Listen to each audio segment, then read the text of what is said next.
오늘 성경은 주일날 우리가 읽어왔던 것처럼 에베소서를 읽고 있습니다. 에베소서 5장인데 앞에 3장은 복음 이야기입니다. 그리고 2장은 크리스찬의 삶, 생활 이야기입니다. 그러니까 앞에 3장이 중요하겠죠. 복음을 듣고 2장 변화받는 새 사람 이 얘기예요. 그런데 우리는 복음 이야기 중에서 2장 뒷부분을 읽었잖아요. 여기는 3단락이에요. 하나, 예전의 나. 그리고 그리스도께서 하신 일. 3번째는 변화된 나예요. 한번 해보세요. 예전의 나. 그리스도께서 하신 일. 새로워진 나. 그래요. 이제 성경을 우리가 이렇게 펼치듯이 예전의 나의 모습이 있을 거예요. 그러다가 그리스도께서 하신 일이 있어요. 여기에서 변화돼 가지고 새로워진 나, 이렇게 3단락으로 나눌 수가 있는데, 예전의 나를 한번 보십시오. 예전의 나, 여기 성경 11절입니다. 같이 읽어봅니다. 그러므로 생각하라. 너희는 그때에 육체로는 이방인이요 손으로 육체에 행한 할례를 받은 무리라 칭하는 자들로부터 할례를 받지 않는 무리라 칭함을 받는 자들이라. 아멘. 이야기는 옛날 바울이 에베소 교회에 전한 이야기이기 때문에 잘 이해가 안 될 수가 있습니다. 근데 간단해요. 에베소 교회 성도들은 예전에는 하나님 몰랐잖아요. 그리고 할례도 받지 않았죠. 왜냐하면 에베소 교회는 유대인들은 수가 별로 안 돼요. 처음 그곳에 가서 바울이 유대인들을 만났지만 도리어 유대인들에게 핍박을 받고 후퇴합니다. 그런데 헬라인들이 예수를 믿는 거예요. 바울이 행한 기적으로 인하여서. 그래서 이제 이분들이 교회를 구성하게 되는데, 유대인들은 말하기를 자신들은 할례를 받았지만 이 에베소 교회 성도들은 할례 받지 않는 자다. 이 할례라고 하는 것은 육체에 행하는 것이지만은 거기에 진짜 의미는 뭐냐면 하나님의 약속, 구원 약속과 상관이 없다. 그러니까 자기들만 구원받고 할례 받지 않는 이들은 구원받을 수 없다. 하나님의 자녀가 될 수 없다라고 가르쳤던 거예요. 과거에는 그랬어요. 그런데 12절을 보세요. 또 하나 있습니다. 자, 다 같이 또 읽어보죠. 그때 너희는 그리스도 밖에 있었고 이스라엘 나라 밖의 사람이라 약속의 언약들에 대하여는 외인이요 세상에서 소망이 없고 하나님도 없는 자이더니. 맞아요. 옛날에는 그리스도 밖에 있었어요. 당연하겠지. 여러분 중에서 부모님이 또 혹은 형제들이 어려서부터 교회를 데리고 다녀서 교회 출석해서 처음부터 예수 믿었다면 이렇게 되진 않았겠죠. 그러나 아마 이 자리에 앉아 계신 상당수 성도들은 아마 예전에 예수님 몰랐겠죠. 그래서 그리스도 밖에 있었던 사람. 그리고 이스라엘 나라라는 건 뭐예요? 유대인이 아니다가 아니라 하나님 백성이 아니었던 사람, 이렇게 말하는 것입니다. 약속에 분명하죠. 언약들에 대하여는 외인이다. 외인. 그러니까 약속과는 전혀 상관이 없는 인생들이었다, 이런 표현이에요. 그리고 더욱 세상에서 뭐라고 해요? 소망이 없는 자였다. 하늘의 소망과는 관련이 없었죠. 그냥 세상에서 성공만 쫓아 살던 그런 인생들이었다. 결정적인 아주 강타하는 그런 부분이 있어요. 여기 12절의 맨 마지막에 뭐가 없다고 그래요? 뭐가 없어요? 하나님이 없는 인생이었다. 과거에 나는 그래요. 그리스도 밖에 있었죠. 약속에는 외인이었죠. 나는 하나님의 권속 자녀, 하나님의 약속 밖에 있었던 사람이에요.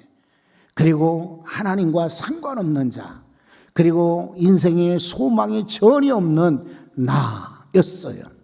그런데 이제는 변화된 나를 보십시오. 중간에 그리스도께서 하신 일은 뒤에 나누기로 하고 조금 뒤로 넘어가 봅니다. 19절입니다. 한번 읽어보세요. 그러므로 이제부터 너희는 외인도 아니요 나그네도 아니요 오직 성도들과 동일한 시민이요 하나님의 권속이라. 신분이 바뀐 거예요. 이제는 외인이 아니랍니다. 외국인들이 아닌 거예요. 왜냐하면 이제 이스라엘 하나님의 약속 안으로 들어왔기 때문이에요. 나그네도 아니요 그랬어요. 나그네는 주인이 아닙니다. 소유할 수가 없습니다. 그냥 지나갈 뿐입니다. 그러니까 하나님의 약속, 성경의 약속과 무관한 사람들이었지만 나그네가 이제는 아니다라고 새로운 신분을 소개하고 있습니다. 오직 성도들과 하나님의 사람들과 동일한 시민이다. 여러분 지금 우리 장로님도 관세 전쟁 이야기 했습니다. 기도 중에. 그죠? 근데 트럼프 대통령이 외국인들에 대해서 아주 대단히 이기적인 그런 생각들을 가지고 있습니다. 그래서 미국 땅에 사는 한국 사람들도 굉장히 어려움을 겪고 있어요. 시민권자냐? 투표권이 있습니다. 그러면 이 사람들은 건드리질 않습니다. 자기들 이제 선거하고 밀접하니까. 근데 영주권자다. 영구적으로 살 수 있는 권한인 거예요. 그런데 옛날에는 시민권자 동일하게 의료 혜택 뭐 이런저런 미국 사람처럼 이렇게 대우를 받았는데 이제는 영주권자도 안심할 수가 없습니다. 게다가 우리 지난번에 그 뉴스 보셨잖아요. 방문자들 같은 경우는 이거 뭐 언제 잡혀갈지 모릅니다. 불법으로 거주하는 이도 상당히 많거든요. 어쩌다 보니까 돌아올 수는 없고 그리고 불법 거주하는 거예요. 이런 이들은 지금 난립니다. 이 사람들이 불법 체류자들을 붙들기 위해서 큰 쇼핑몰에 갑니다. 이 우리나라처럼 무슨 뭐 쿠팡이나 이렇게 배달이 쉽지가 않거든요. 그러니까 주말이면은 가족들과 함께 차에다가 이제 그 음식들을 사가지고 싣고 와서 일주일을 지나는 것이 이 사람들 문화였어요. 쇼핑몰에 가면 경찰들, 군인들이 지키고 있는 거예요. 그래서 동양계 뭐 외국인처럼 보이면 무조건 너 패스를 내봐라. 여기 이제 내놓지 못하면 이제 붙들려 가는 거예요. 게다가 말씀드린 것처럼 합법적인 신분이 아닌 경우는 불안해요. 교회도 서부 지역에 이제 뭐 혹은 아틀란타 지역에 큰 대형 교회들이 있거든요. 한인 교회도 이 사람들 못 가요 지금. 왜냐하면 교회 주차장 입구에서 지키고 있는 거예요. 이렇게 불안하고 어려울 때에 하나님께 의존하고 그래도 교회의 도움을 받고자 교회 오지 않습니까? 이 길목을 노리는 거예요. 비겁하게. 그러니까 이걸 아는 사람들이 교회 갈 수 있겠어요? 정말 어려운 거죠. 지금이야말로 이 시민권이 얼마나 중요한지를 지금 막 느끼고 있는 이런 시점인 거예요. 바울이 이 편지를 에베소 교회에 쓸 때에 과거에 이런 일이 있었습니다. 무슨 일인고 하면은 빌립보 있죠. 우리 성경에 빌립보서에 배경되는 빌립보가 있는데 이곳은 마케도니아의 첫 성이었습니다. 마케도니아는 또 뭐냐? 이게 알렉산더가 일으킨 헬라 제국의 도시란 말이에요. 그리고 이 빌립보는 전형적인 헬라 문화권의 헬라 도시란 말이에요. 그런데 로마에서 전쟁을 일으키게 된 거예요. 그래서 배에다가 로마 군단을 싣고 저 네아폴리 빌립보 앞에 있는 항구에 들어오게 됩니다. 빌립보가 타겟이되죠, 제일 먼저. 그런데 빌립보 사람들이 서로 회의를 합니다. 우리가 당할 수는 없지 않느냐. 그리고 지금 마게도냐는 약세예요. 로마는 올라가고 있어요. 이때 우리가 어떻게 해야 되나. 그래서 결정한 게 차라리 로마에 우리가 이렇게 우호적인 정책을 펼치자. 로마 편에 속하도록 하자. 이래가지고 이 사람들은 로마 군단이 올 때에 환영을 하는 거예요. 유문품들을 가져오고 여러 가지 식량들, 과일들 뭐 이런 것들, 치즈 같은 걸 가지고 대대적으로 환영하는 거예요. 그뿐만 아니라 젊은 남자들을 로마 군대로 편입을 시키는 거예요. 그래서 어제까지도 마케도니아 사람이었는데 이제는 로마 군인들과 싸우는 것입니다. 대승을 하죠. 누가? 로마 군대가.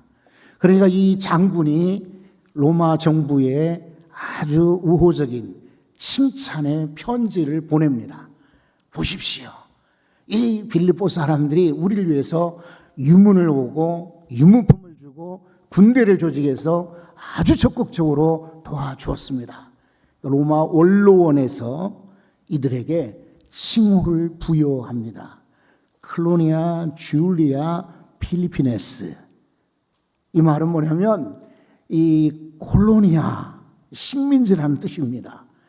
이 줄리아 황제 때에 이 율리시스 황제 때에 이 빌립보를 식민지로 만들겠다. 이래가지고 그때 콜로니아라는 명칭을 수여하게 됩니다. 이게 이제 영어로도 식민지 하면 콜로니아라고 해요. 자, 그런데 이 사람들이 이제 바뀌어지는 거예요. 왜냐면 마게도니아 정부하고는 사실은 거리가 멀고 여러 가지 지원을 못 받았어요. 그리고 이 마게도니아는 지금 망하는 지금 제국이에요. 그런데 로마가 올라가고 있는데 로마 시민권이 순간 하루아침에 생겼어요. 이때부터 여러 가지 혜택을 받는 것입니다. 그리고 이 빌립보 시골에서부터 로마까지 황제의 도로가 만들어집니다. 그리고 극장, 그리고 공회당, 그리고 놀라운 그런 많은 건물들이 생기고 식민지로 많은 혜택을 받게 됩니다. 이것을 바다 건너에 있는 에베소 사람들이 잘 알까요? 모를까요? 알지요. 그래서 바울이 야, 너희는 옛날에는 외인이었지만 이제는 시민이 되었다라고 말할 때 이 시민이란 말을 더 우리보다 실감나게 느끼는 것입니다. 자, 그렇다면 여러분 오늘 우리는 어떻습니까? 우리도 여전히 미국 시민권자가 아니라 대한민국의 시민권만 갖는 게 아니라 우리는 어디에 시민권을 가지고 있어요? 천국의 시민권을 가지고 있습니다. 세상은 우리를 보호하지 못하고 또 때로는 억울한 일도 생기고 분통 터지는 일이 생기지만 천국 백성들에게는 형통하지요. 천국 백성들에게는 놀라운 혜택, 은혜가 상상 못할 은혜가 주어지는 것입니다. 새로워진 나에게 주어지는 은혜입니다. 하나님의 권속이라 그랬죠. 19절에 보면 권속 들으셨던 것처럼 패밀리, 가족이라는 뜻입니다. 우리나라 말로 좀 이렇게 쉽게 번역을 했으면 좋았을 터인데 그냥 가족보다는 더 큰 가문이다, 대가족이다 이런 뜻이에요. 이게 여기서 말하는 패밀리야. 패밀리라고 하는 거는 그냥 이렇게 엄마, 아버지, 애 둘 이런 가정이 아니라 넓은 의미에서 하나님의 큰 대가정, 대가족을 말해요. 하나님의 권속이 되었다. 이것이 새로워진 나의 모습이에요. 여러분 20절도 한번 보십시오. 너희는 사도들과 선지자들의 터 위에 세우심을 입은 자라. 읽어보세요. 그리스도 예수께서 친히 모퉁이 돌이 되셨느니라. 아멘. 자, 지금 대부분이 이제 아파트 사시거나 또 집에 살아도 이미 이렇게 벽돌로 지어진 콘크리트 골조로 된 집에 거주하는 분들이 많기 때문에 이 모퉁이 돌이라는 말을 별로 실감하지 못합니다. 그런데 유럽에 이런 로마 식민지 에베소 같은 데 보면 주춧돌이 있습니다. 그 위에다가 큰 기둥을 세우는 것입니다. 그래서 유적지에 가보시게 되면 나무로 지은 집 다 불타버렸어요. 그리고 웬만한 돌로 지은 집들도 그냥 다 지진으로 무너졌는데 큰 돌, 주춧돌을 넣고 그 위에다 기둥을 이렇게 대리석으로 세운 그런 높은 회랑, 신전, 극장, 에베소 같은 경우는 6층 규모의, 여러분 우리 교회가 4층인데 상상해 보세요. 6층 규모의 거기는 도서관이 있어요. 그런데 여지까지 남아있는 거예요. 왜 그렇습니까? 다 무너지고 불타는데 왜 이 큰 기둥들은 남아있을까요? 주춧돌 때문에 그래요. 그런데 감사하게도 이 주춧돌은 누가 주춧돌이 되신다고 했어요? 예수 그리스도께서 주춧돌이 되시는 거예요. 예수님이 교회의 머리가 되시기 때문에 어떤 세상에 불이 나고 지진 나고 바람이 불어도 끄떡 없는 것입니다. 우리 교회가 그렇게 될 줄로 믿습니다. 여러분 그래요. 그런데 이제 더 21절을 한번 보세요. 그의 안에서 건물마다 서로 연결하여 주 안에서 성전이 되었다고 합니까? 되어지고 있다고 합니까? 되고 있다라고 말합니다. 유진 피터슨 목사님이라는 분이 계셨어요. 돌아가셨죠. 이분은 목회자의 목회자다라고 불릴 만큼 상당히 유명한 분이셨어요. 근데 이분이 어떤 책에 이렇게 글을 썼어요. 교회는 다 지어진 성전이 아니라 계속해서 성전이 지어지는 공사 현장과도 같다 그랬어요. 여러분 교회는 건물이 아닌 것을 우리가 배우셨잖아요. 우리 성도들이 다 교회인 거예요. 그런데 우리가 완전합니까? 여러분이 보실 때 저는 완전해요? 그렇지 않죠. 뭐 그렇다고 아니오라고 할 건 없잖아요. 그냥 속으로만 이렇게 해도 될 텐데 솔직해서 그래. 완전하지 않죠. 여러분은 어때요? 여러분들은 완전하실까? 아니죠. 그렇죠. 우리는 아직 공사 현장에 있는 사람들이죠. 고쳐지는 중이죠. 자녀들이 볼 때에도, 배우자가 볼 때도, 친구들이 볼 때도 저 사람 괜찮은 것 같아. 이렇게 나중에 인정받기까지 자꾸만 여러 가지 문제도 시행착오도 그리고 아픔도 겪으면서 만들어지지 않습니까? 지어져 가느니라. 특별히 기억할 것은 함께 연결되어라고 말합니다. 22절이 오늘 말씀의 제목이기도 하죠. 다 같이 너희도 성령 안에서 하나님이 거하실 처소가 되기 위하여 그리스도 예수 안에서 함께 지어져 가느니라. 아멘. 함께 지어져 가는 거예요. 나 홀로 잘 될 수 없어요. 그리고 혼자 있는 거 위험합니다. 그런 이들은 사탄의 밥이 되기 쉬워요. 이단들도요, 떨어져 나온 이들을 좋아해요.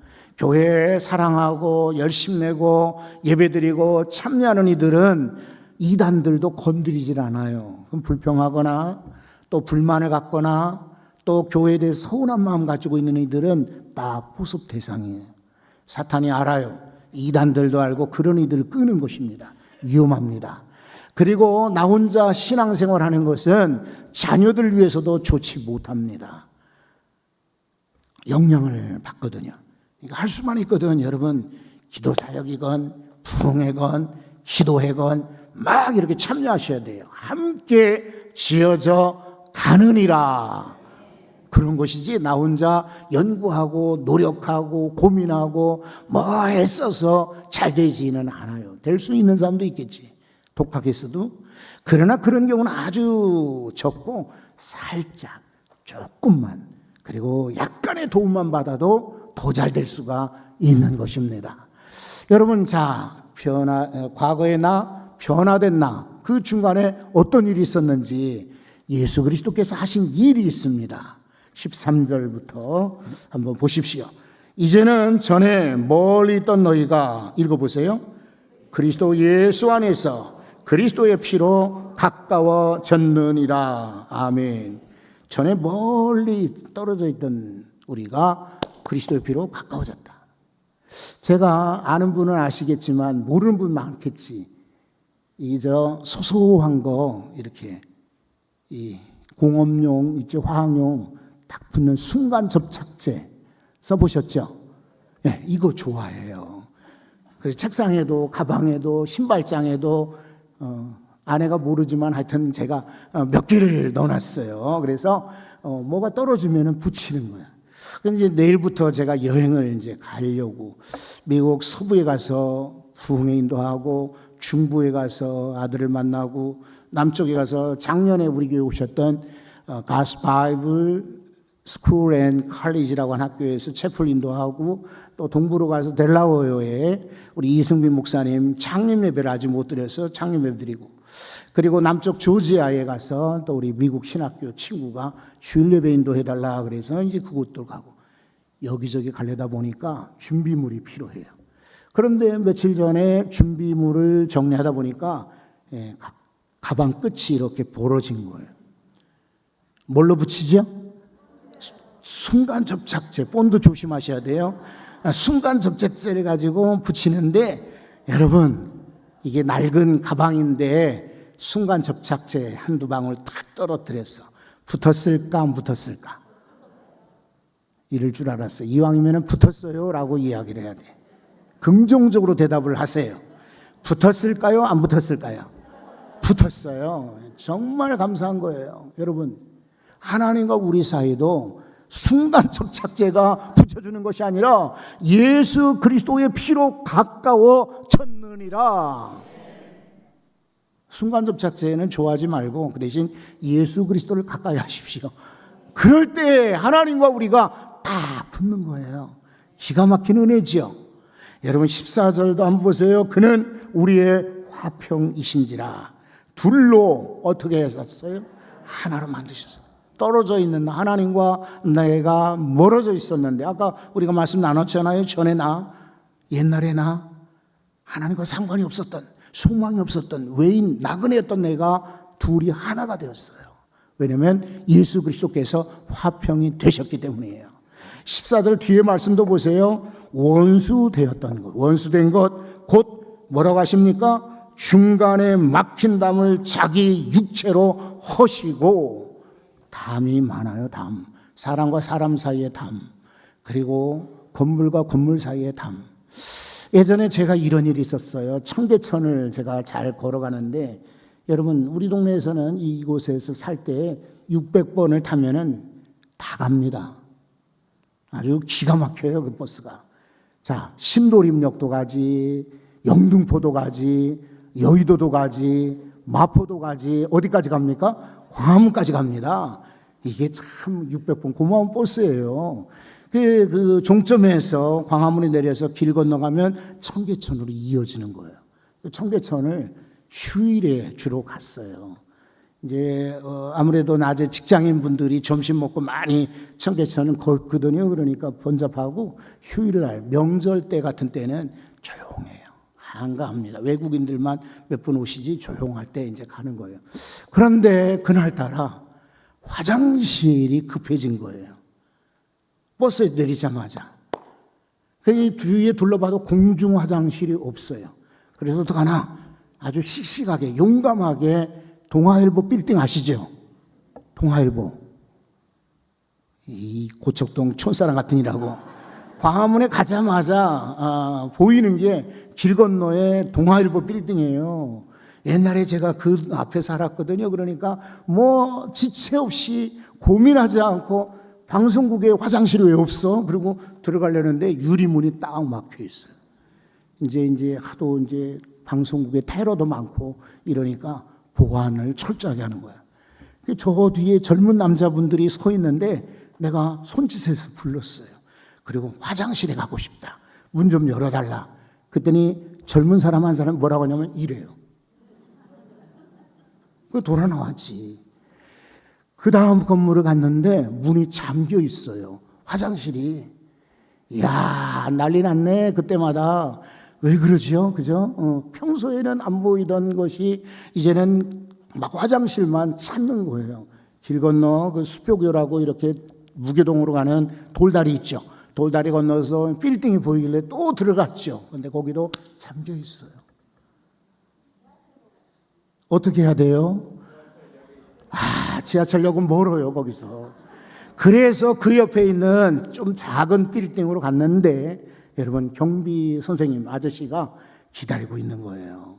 책상 앞에. 그래서 제가 부탁을 했어요. 선생님, 나 화장실에 잠깐 갔다 올게요. 문 좀 열어주세요. 그랬더니 이분이 대답도 않고 뚜벅뚜벅 화장실 앞으로 가더니 번호키를 눌러요. 근데 혹시라도 제가 볼까 싶으니까 가리고 누르는 거예요. 그리고는 화장실에 들어가라고 뭐 말씀도 않고 그러니까 뭐 들어갔죠. 여러분 제가 그날 천국을 경험했습니다. 천국. 막힌 담. 우리 천국 갈 수가 없어요. 우리 인간 본성 가지고는. 그런데 예수 그리스도께서 자기 육체로 그 담을 허셨느니라. 예수님이 십자가의 희생을 당하심으로 하나님과 우리 사이에 막힌 담을 하셨어요. 예수님 때문에 우리가 새로워지는 거예요. 16절에는 분명하죠. 이렇게 말합니다. 같이 읽어보시죠. 또 십자가로 이 둘을 한 몸으로 하나님과 화목하게 하려 하심이라. 원수된 것을 십자가로 소멸하시고. 장애물이 없어졌어요. 왜냐하면 십자가 때문인 거예요. 그래서 우리는 새 사람이 되는 것입니다. 교육받는다고, 노력한다고, 공부한다고, 애쓴다고, 돈 낸다고 되는 것이 아니라 전적인 예수 그리스도의 능력으로 우리는 십자가 때문에 하나님과 같이 가까이 가는 것입니다. 여러분들 모두가 다 새로워지시기 바랍니다. 옛날의 나였어요. 새로워진 나. 아직도 여전히 왼쪽 생활하고 있어요? 옛날? 아닙니다. 오른쪽. 새 사람이 되셔야 됩니다. 은혜가 우리 교회 성도들에게 넘쳐나기를 축복합니다.